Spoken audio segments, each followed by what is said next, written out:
Boa noite a todos, com graça e a paz do nosso Senhor e Salvador, Jesus Cristo. Meus irmãos, nós vamos continuar com a nossa reflexão no Salmo número 119, na passagem que foi lida aí na liturgia, do versículo 41 até o versículo 48. Os irmãos podem abrir as suas Bíblias.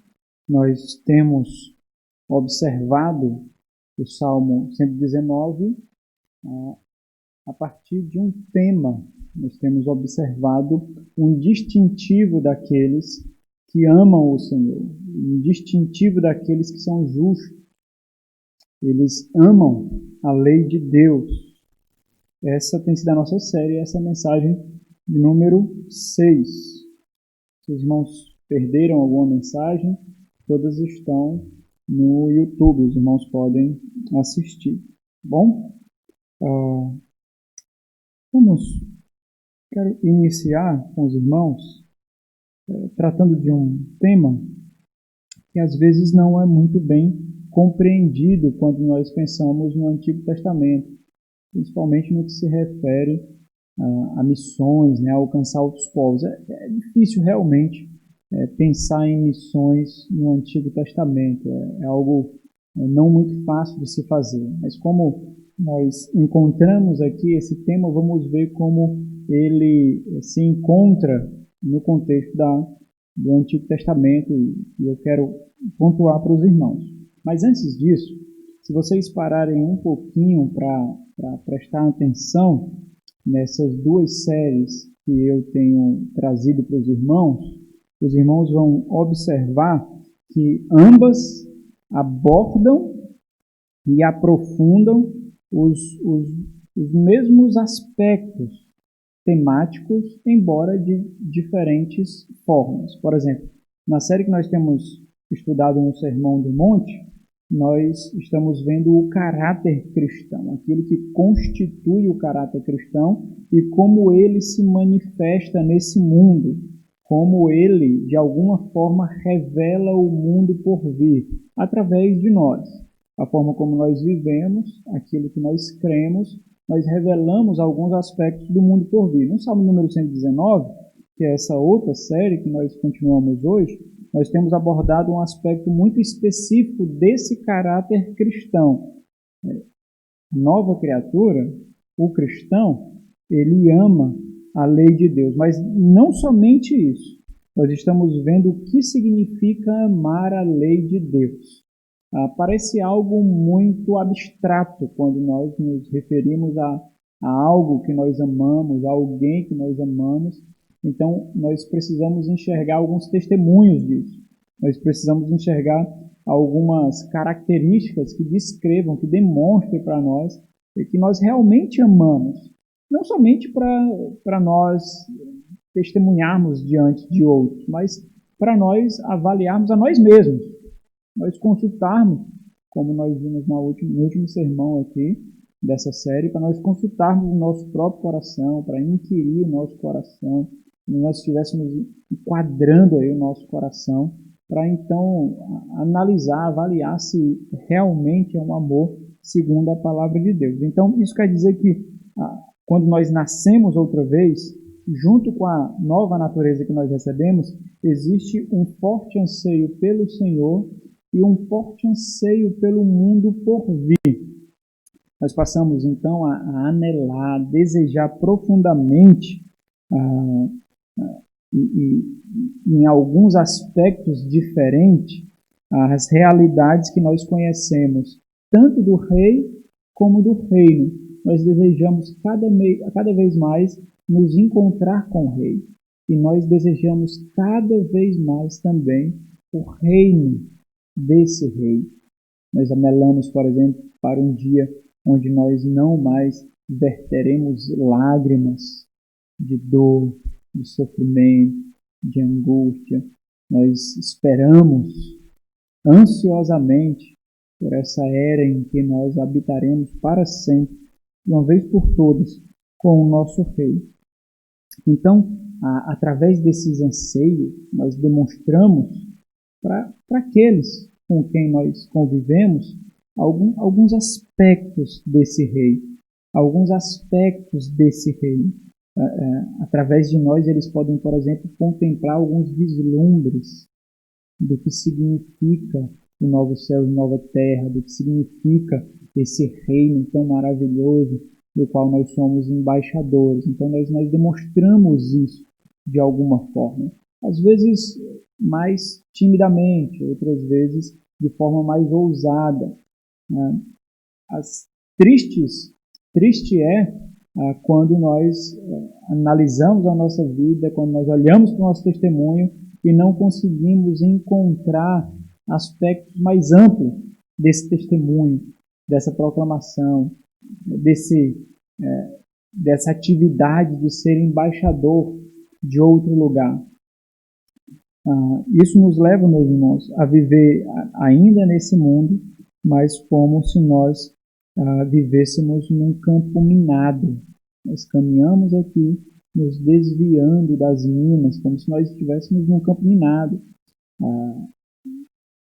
Outros olham para nós, olham para a nossa conduta, olham para os nossos relacionamentos, olham como nós governamos os nossos lares, como nós trabalhamos, como nós estudamos, como nós nos portamos. Então, esses outros olham para nós e eles nos veem fazendo esse zigue-zague nesse mundo. Eles não conseguem ver as minas, eles não conseguem entender o porquê, mas eles nos veem fazendo esse zigue-zague. E o fato de fazer isso é uma forma de testemunho também, até que nós sejamos inquiridos por eles, por que nós agimos assim, né? O que nos leva, o que nos motiva a agir assim. E à medida que nós vivemos, cada vez mais, progressivamente, através de nós, esse mundo então contempla um pouco do porvir que já nos tocou, um pouco do que os nossos olhos conseguem ver. Eles conseguem ter alguns lampejos de vislumbres desse mundo por vir. O que é que eu quero dizer com isso? Que quanto mais nós conhecemos ao Rei e ao Reino, mais nós desejamos o Senhor, que é o Rei, e mais intensamente nós falamos dele, nós testemunhamos dele. Se nós pensarmos um pouquinho sobre o livro de Provérbios, um livro muito gostoso de se ler, muito agradável de se ler. Às vezes nós não conseguimos sequer digerir um capítulo do livro de Provérbios, porque nós ruminamos ali, nós ficamos mastigando ali, às vezes 1 ou 2 versículos que transmitem para nós uma sabedoria tão pastoral, tão experiencial, né, tão vívida, que encontra as nossas vidas. Vamos pensar um pouquinho sobre a ligação entre temor, sabedoria, santificação e testemunho. Testemunho aqui é a proclamação, né? Temor, sabedoria, santificação e proclamação, ou testemunho. Quando nós vamos ao livro de Provérbios, nós vemos ali o sábio, Salomão, ele atestando que o temor do Senhor é o princípio da sabedoria. Está lá em Provérbios 9:10. O temor do Senhor é o princípio da sabedoria. Sabedoria aqui, especificamente, quer dizer a capacidade de entendimento, a capacidade de compreensão, e assim, desenvolvendo esse entendimento, desenvolvendo essa compreensão, ter habilidade para viver. Então, existe um processo aqui de elaboração no entendimento. Existe um processo de discernimento, de ruminar aquilo que nós percebemos, aquilo que nós vemos, as informações que chegam até nós. E até desenvolver, até ter essa habilidade de viver. Então, é aquilo que nós conhecemos, compreendemos, entendendo, sendo digerido e se transformando em habilidades para viver. É sabedoria, mas de onde vem isso? E para que isso serve? Esse é um aspecto que nós deveríamos considerar para entender o que é temor, então, já que o temor é o princípio da sabedoria. Mas o que é temor, então? Né? Mas muito bem, nós vamos já ver isso. O interessante, partindo desse ponto, né, nessa ligação de temor, sabedoria, santificação e testemunho, proclamação, entendendo que o temor é o princípio da sabedoria, entendendo que sabedoria aqui é essa capacidade que nós temos por compreender, por entender as coisas à nossa volta, e então nós vivemos com essa habilidade. O interessante é que no Antigo Testamento essa sabedoria é justamente o instrumento para missões. Nós vemos isso de forma mais escassa aparecendo no Antigo Testamento. Mas observe, abra em Deuteronômio capítulo 4, versículo 6. Esse é um texto-chave para missões no Antigo Testamento. Deuteronômio capítulo 4, versículo 6. Nós vemos uma ligação aqui entre a lei de Deus e a sabedoria. Deuteronômio 4, 6 diz assim, ó, guardai-vos, pois, e cumpri-os. Aqui, evidentemente, os mandamentos de Deus, né? Os preceitos de Deus, a lei de Deus. Guardai-os, pois, e cumpri-os. E cumpre-os. Porque isto será a vossa sabedoria. Guardar e cumprir será a vossa sabedoria. É o mesmo termo usado lá em Provérbios 9, 10. E o vosso entendimento perante os olhos dos povos que, ouvindo todos estes estatutos, dirão, certamente este grande povo é gente sábia e inteligente. Ou seja, o exercício da sabedoria na Escritura exige um relacionamento fiel com a lei de Deus para, com isso, ser uma vitrine às nações. É observando, é guardando, é cumprindo que nós seremos vitrine para as nações, para que vejam não a nós, mas o Senhor da lei. Então, foi o que aconteceu com Salomão. Vocês se lembram daquele episódio da rainha de Sabá?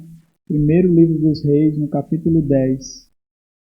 Ela ficou encantada com as notícias que recebeu de um grande homem, um homem muito sábio, e viajou por quilômetros e quilômetros para inquiri-lo. 1 de Reis 10, 1 diz assim, ó, tendo a rainha de Sabá ouvido a fama de Salomão com respeito ao nome do Senhor, veio para prová-lo com perguntas difíceis. Olha a capacidade de entendimento, compreensão para o testemunho do Senhor, proclamando o Senhor das leis. Mas qual é o meu ponto aqui? Meu ponto é o seguinte, meus irmãos. Nós sabemos que o temor do Senhor é o princípio da sabedoria. Mas o que é especificamente, então, o temor do Senhor, segundo Provérbios, segundo Salomão? Para que nós possamos dar testemunho, né? Segundo o livro de Provérbios, o temor do Senhor é simplesmente desviar-se do mal.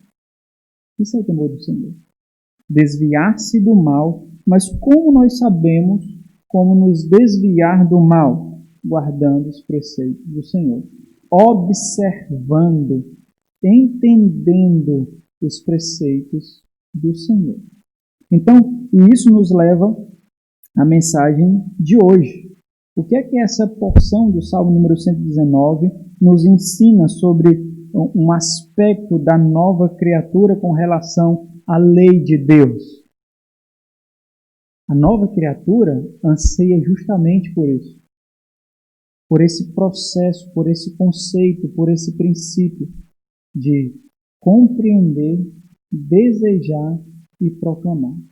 Então, o tema da mensagem de hoje é que essa nova criatura, ela anela, ela anseia por ousadia para proclamar a lei de Deus. Nós não conseguimos conter as maravilhas da lei e tudo que vem dessa lei. Quando nós estudamos a palavra de Deus, e se você considerar quando nós estudamos qualquer outra coisa, nós nos sentimos agradáveis por conhecer um pouco mais. parece que surge um regozijo, que parece que surge um contentamento, porque nós aprendemos algo. Isso é enfatizado de forma ainda mais profunda quando nós compreendemos, quando nós entendemos a palavra do Senhor, a mente do Senhor, quando nós tocamos as realidades do mundo por vir. Então existe um processo de retroalimentação. Quanto mais nós conhecemos, mais nós desejamos e nós não contemos. Nós proclamamos, nós testemunhamos. É interessante porque muitos consideram isso, por exemplo, como o primeiro amor da carta que o Senhor envia por intermédio de João, né, à igreja em Éfeso, Apocalipse capítulo 3. Né, nós precisamos voltar ao primeiro amor, fazendo uma aplicação de que nós precisamos ali voltar a pregar o Evangelho, voltar a proclamar o Evangelho. Né, muitos fazem aí. O meu ponto não é nem desconsiderar essa interpretação, não. Mas existe um entendimento popular no meio do povo evangélico de que, com o passar do tempo, o anseio por proclamação vai se esfriando, vai ficando cada vez mais frio, até que nós nos contentemos simplesmente em ficar calado e conter o regozijo da palavra de Deus e do mundo por vir simplesmente no seio do nosso lar, na nossa família. É interessante aqui quando nós vemos então esse profundo anseio para que o Senhor derrame sobre ele ousadia. Nós vemos isso em outros cristãos, especialmente em outros justos, outros crentes, especialmente na Nova Aliança, quando nós olhamos o grande anseio por proclamar o Evangelho aqui. Abra aí em Atos capítulo 4, versículo 29. Essa é a mesma atitude dos discípulos do Senhor no início da expansão da igreja. Atos capítulo 4, versículo 29. Diz assim: Pedro e João foram presos e foram soltos, e aqui agora eles estão falando. Ele diz assim: agora, Senhor, olha para as suas ameaças e concede aos teus servos que anunciem com a intrepidez a tua palavra. Isso também é o pedido de Paulo, quando ele fala a respeito do poder da oração. É interessante ali porque ele fala da armadura de Deus, nós devemos tomar posse, fazer uso da armadura de Deus, e ele coloca a oração como mecanismo, como meio pelo qual nós tornamos ativa em nós a armadura de Deus. E depois de falar isso, se você quiser abrir, é Efésios capítulo 6, versículo 18, depois de falar isso, ele encaixa, considerando o poder da oração, ele encaixa ali a necessidade que ele tem que outros cristãos orem por ele. Ele diz o seguinte: com toda, tomai, fechando ali o capacete da vossa salvação, acho que é esse. E ele diz: com toda oração e súplica, orando em todo o tempo no Espírito, e para isto vigiando com toda perseverança e súplica por todos os santos e também por mim. Para quê? Para que me seja dada, no abrir da minha boca, a palavra, para com intrepidez fazer conhecido o ministério do Evangelho, pelo qual sou embaixador em cadeias. Olha a dificuldade. Olha a dificuldade. Ele sabe que ele vai precisar de intrepidez, ele sabe que vai precisar de ousadia. Ele tem enfrentado isso, ele está preso aqui escrevendo essa carta, não é? Logo no início do ministério dele, na primeira carta que ele, depois da primeira viagem, ao mandar a primeira carta dele, a carta aos Gálatas, ele já constata essas crises, esses problemas, tanto interno como externo. E ele diz: para com intrepidez fazer conhecido o mistério do Evangelho, pelo qual sou embaixador em cadeias, para que em Cristo eu seja ousado para falar, como me cumpre fazê-lo. Então, existe uma necessidade de intrepidez, de ousadia, e nós precisamos clamar ao Senhor por isso. Talvez esse já é o momento de fazer uma daquelas perguntas que é quase um insulto para nós. Né? É quase um insulto. Por quê? Porque é tão na cara, né? É tão latente. Né? é tão direto, por que nós sequer falamos ou testemunhamos intencionalmente para ganhar outro para Cristo? Por que isso não acontece? Por que não? Bom, aqui, tanto Pedro e João, como os discípulos, como a convicção de Paulo, ele ora pedindo ao Senhor. E aí nós vamos ver 3 pontos aqui. Primeiro ponto, no versículo 41 e 43, ele ora por confiança vigorosa nas promessas pactuais de Deus. Ele precisa de vigor para proclamar. E é justamente o segundo ponto. Ele promete responder guardando e testemunhando essas promessas, e no final ele declara qual é a fonte do seu amor e do seu deleite. Então, primeiro ponto aqui.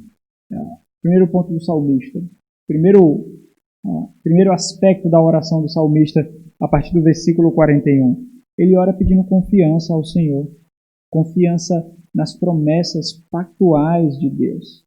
A convicção do salmista aqui é interessante porque ele faz questão de qualificar as palavras, a promessa sobre a qual ele precisa ter ousadia, ele precisa ter confiança. Não são meras palavras, não são meras promessas, não são meros juramentos. Ele faz questão de qualificar aqui porque ele aponta justamente para as promessas do pacto, para as palavras do pacto. Olha o versículo 41, ele diz assim: venha também sobre mim as tuas misericórdias, Senhor. Misericórdia aqui, meus irmãos, é a mesma palavra utilizada em Oséias, que faz referência a um amor pactual, a uma lealdade pactual, a uma fidelidade proveniente do pacto. Aquela palavra hesed, proveniente do pacto. Então, é uma misericórdia para por razões específicas para um povo específico. É para o povo do pacto. Então, olha, nós precisamos nos agarrar nisso. Nós precisamos nos agarrar, porque talvez em alguma medida nos falte convicção por não estarmos testemunhando como nós deveríamos.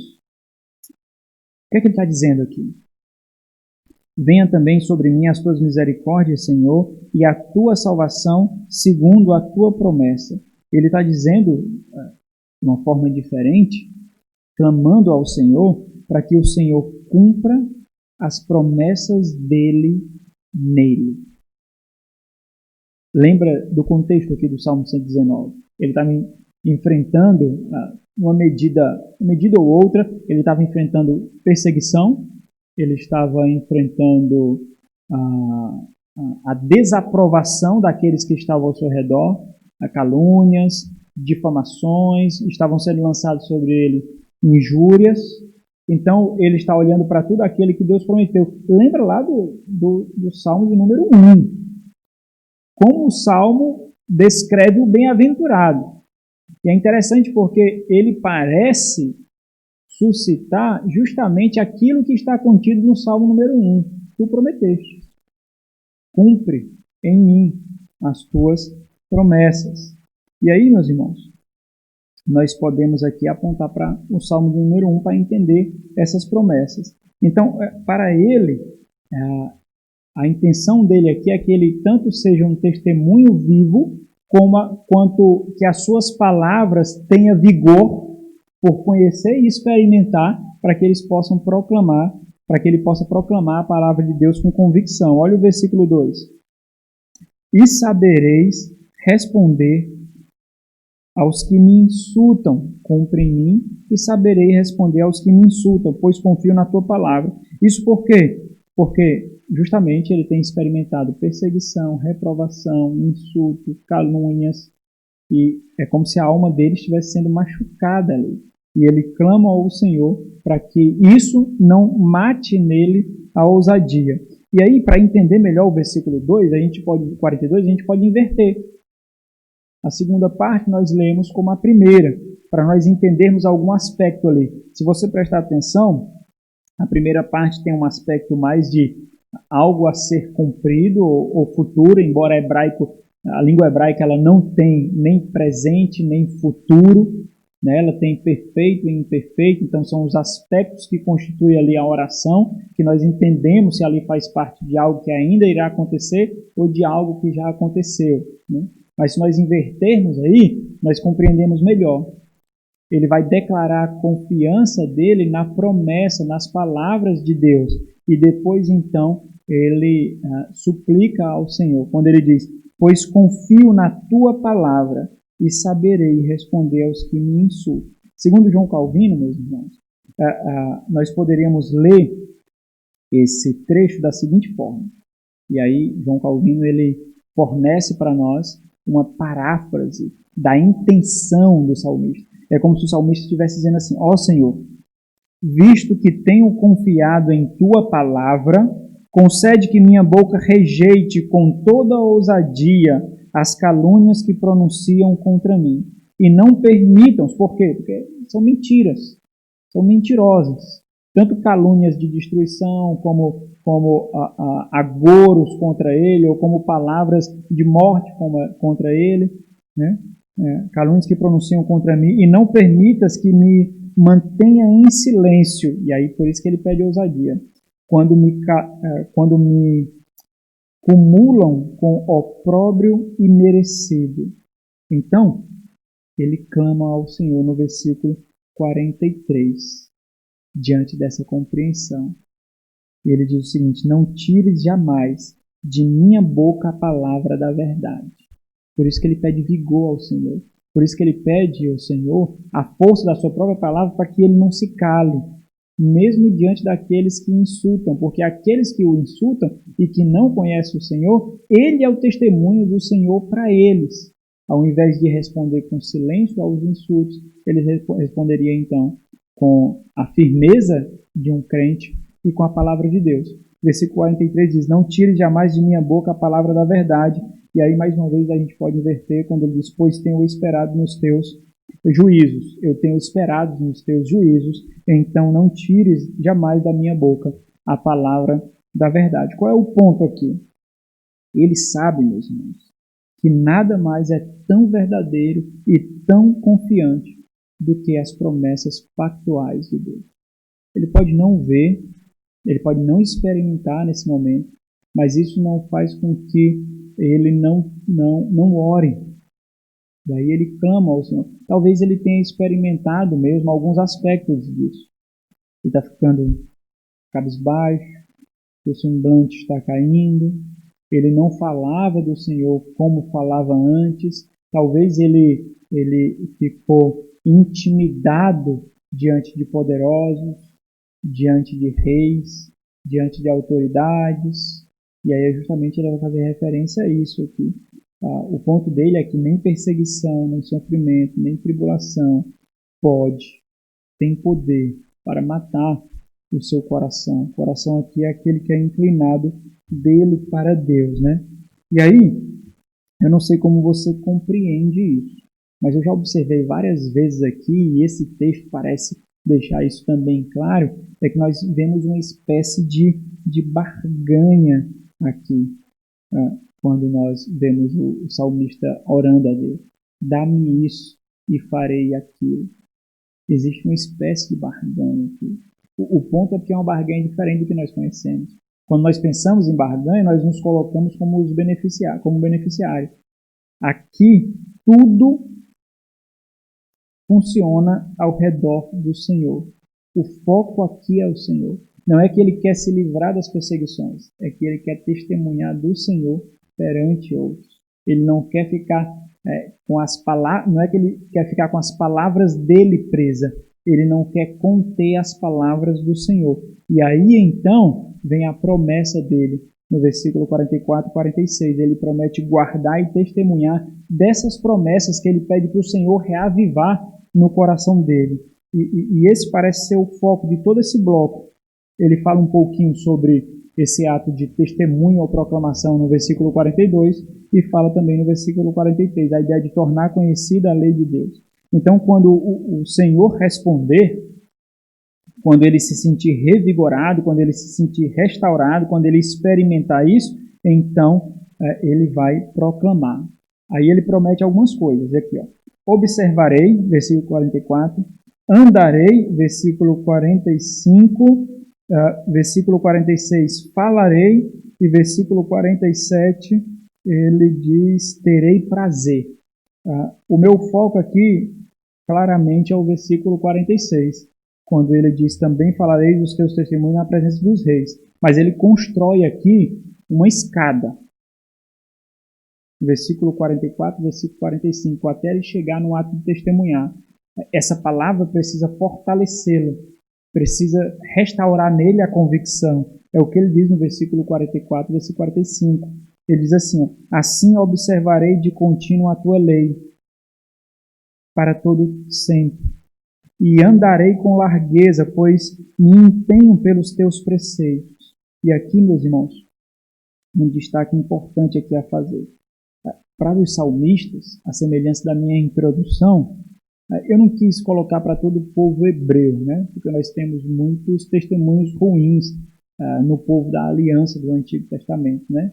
Mas quando nós olhamos o saltério, quando nós olhamos para os salmistas, o testemunho de Deus, quando nós olhamos, conhecimento pressupõe temor. Quanto mais nós conhecemos ao Deus Todo-Poderoso, mais nós tememos ao Senhor e mais exige de nós devoção. É muito o contrário do que acontece hoje, né? Não existe uma concepção, por exemplo, de conhecimento estéril, né? É um conhecimento estéril, um conhecimento bairrista. Sabe o que é o conhecimento bairrista? É um conhecimento que só fica com você ou só fica no seu lar.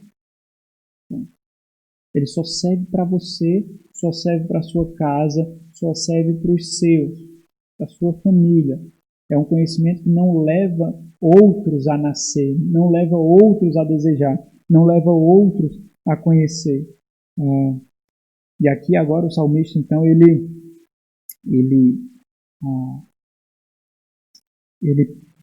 clama ao Senhor, ele pede ao Senhor para que seja restaurado nele o vigor, para que ele possa testemunhar diante daqueles cuja posição são as mais elevadas. Não tinha posição mais elevada do que rei, né? Naquele tempo não tinha posição mais elevada do que rei. Então, diante do rei, você não pode falar sem ter permissão, você pode sequer abrir a boca. Diante do rei, você não pode se achegar quando quer. Ele clama ao Senhor, colocando essa figura.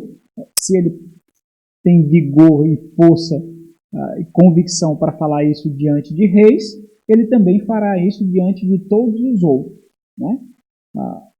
Bem verdade, meus irmãos, que existe alguns círculos da sociedade que parece que nos deixam um pouco mais inibidos para testemunhar da nossa fé.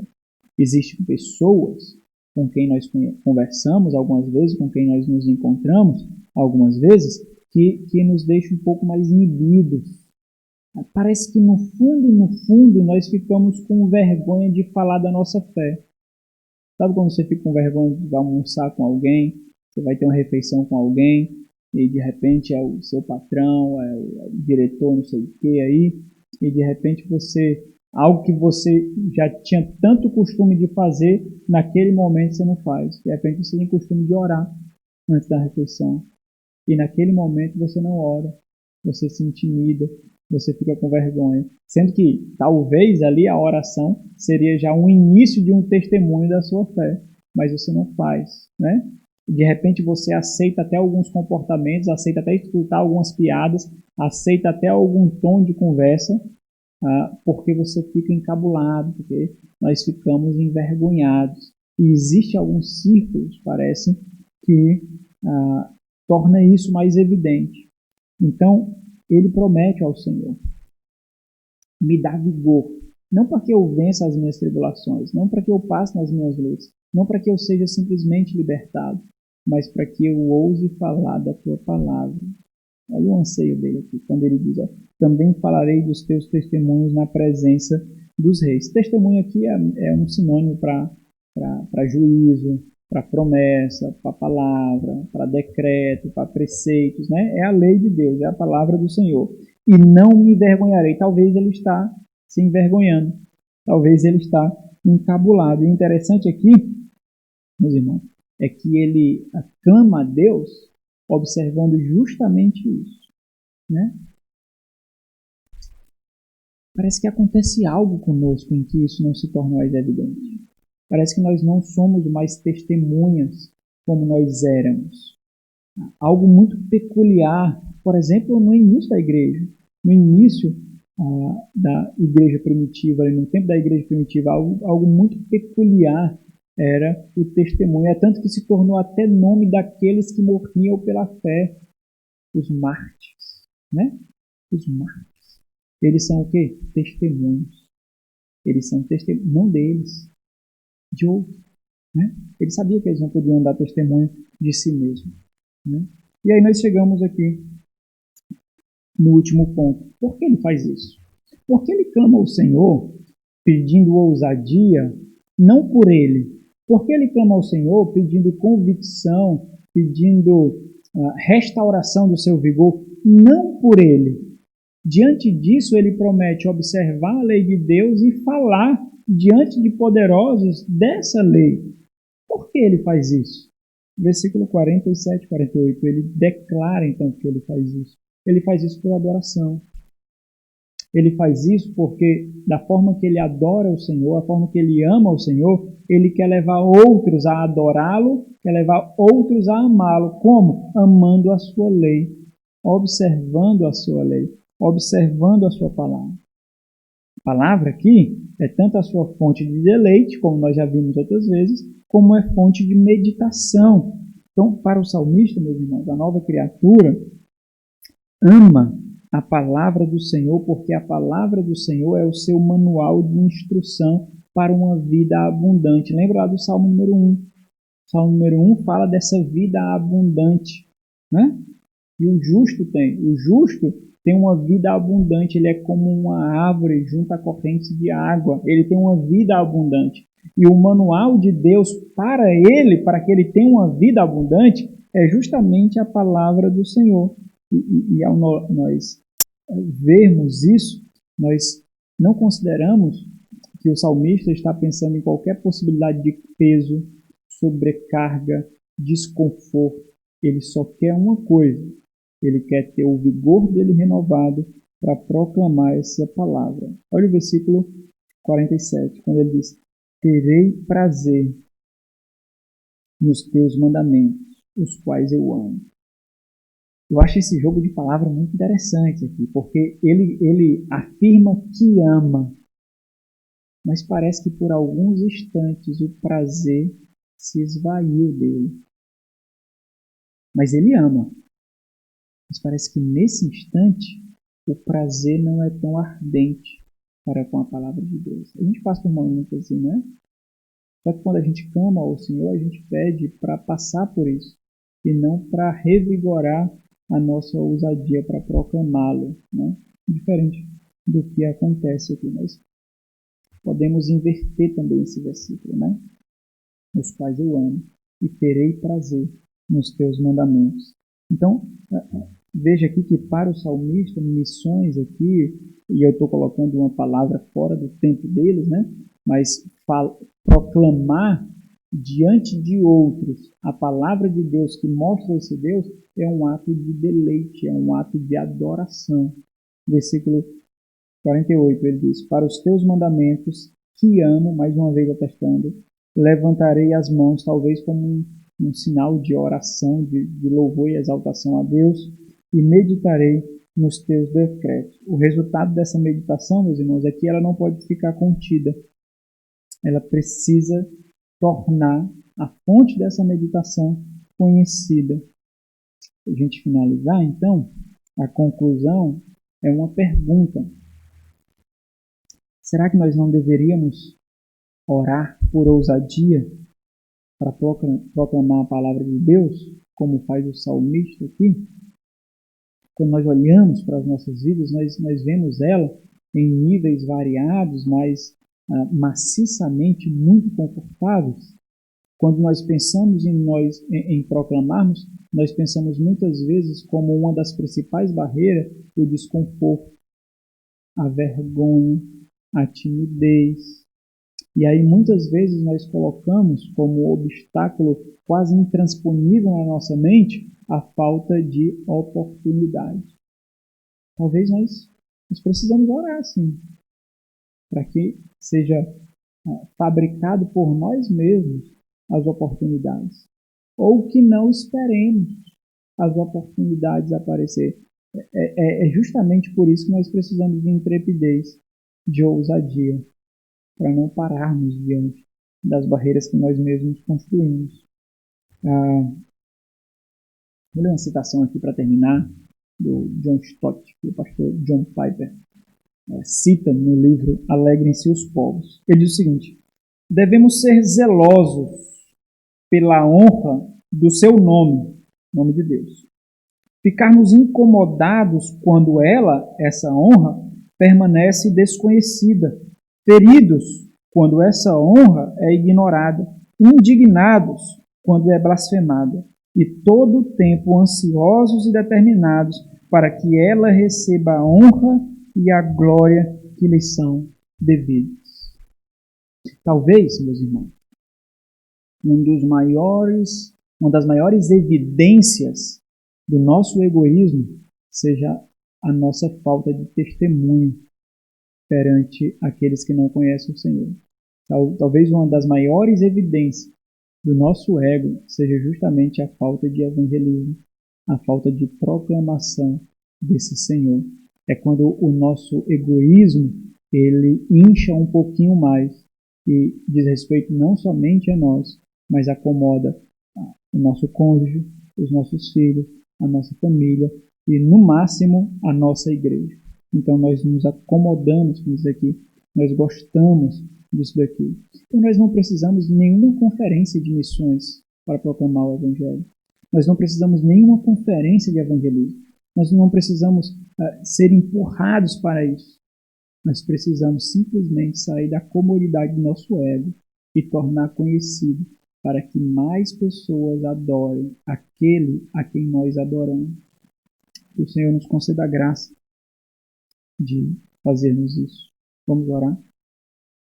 Senhor nosso Deus, gracioso Pai, nós somos culpados, sim, desse pecado. Nós nos contentamos com a vida que nós temos, no conforto que ela coloca para nós. Nós construímos as próprias barreiras para não evangelizar, para não tornar o amor do Senhor Jesus Cristo conhecido para aqueles que tanto precisam. Nós ficamos confortáveis na nossa vida e nós não buscamos muitas vezes o desconforto, a vergonha muitas vezes diante da sociedade. E, diferentemente do que disse Paulo, nós evidenciamos algumas vezes que nos envergonhamos do Evangelho. Que o Senhor tenha misericórdia de nós, Deus. Que nós possamos fazer mais orações como essa, pedindo ousadia, pedindo força e vigor, não para trazermos mais conforto para nós, mas para tornar o nome de Jesus Cristo conhecido. Em nome dele nós oramos, pedindo perdão. Amém.